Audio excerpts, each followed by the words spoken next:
So I'm a part owner in a multi-mineral mine. And in fact, all mines around the world are multi-mineral mines. Every single mine, whatever in the mining industry. You never get a mine that's only got one mineral. They've all multi-mineral mines. But of course, they choose one mineral to be the primary.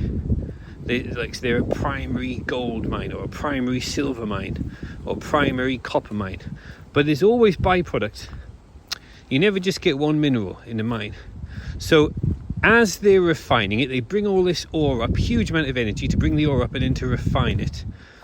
There are byproducts. And I'll give you an example. So we know gold and silver are often found together. So there's something called electrum. A lot of people are familiar with electrum.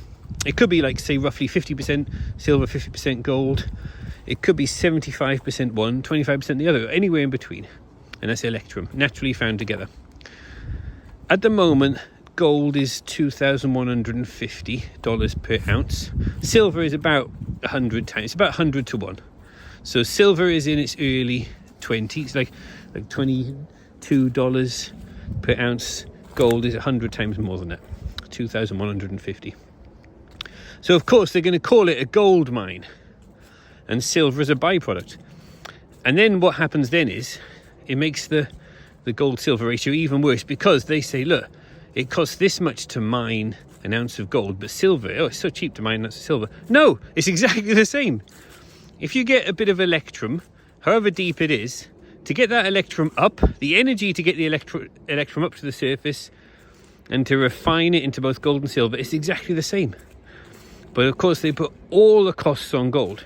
They say it's primary, it's a gold mine. So all the energy, all the costs involved all together. You imagine the paperwork, the energy, the location, locating it, mining, bringing the ore up. How much energy is involved with that? And then refining it. And then all the other end, selling it. All that cost goes on gold. So gold is so expensive to mine gold. Silver has already been paid for. It's free. It's basically free. And they say, no, we've already got the ore up and we've refined the gold. We've got the gold, and what's left here? Oh, we might as well get the silver out of that. We might as well. It's sitting there. Might as well get the silver out of all that ore that we've refined the gold out of. And there's no cost to it. It's so cheap. It's like, oh, it's so cheap to get the silver out of this ore that we've already paid for. It's already been paid for. It could just as easily be the other way around. Silver could be $2,150 per ounce, and all the costs go on looking for the silver. And then gold is just a byproduct. Well, we've paid for this to get the silver. Gold is like $25 an ounce or something like that, because it's sitting there. It might as well get the gold out of that ore that's sitting there. That what's left after we've got the silver. It's ridiculous. And that's the same. Think of petrol and diesel. Okay, this is just an illustration. All the effort involved in locating the oil. There's all new deposits of oil. They find the crude oil. Okay, we've got oil.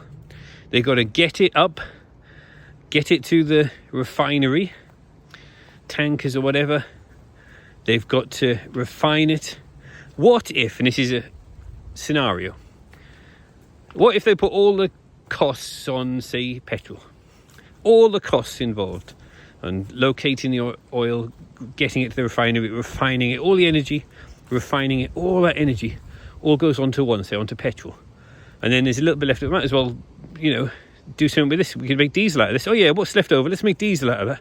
But it's so cheap to make diesel because all the costs have already been paid for with petrol. It's just something to get you to think about the price of these minerals and these substances.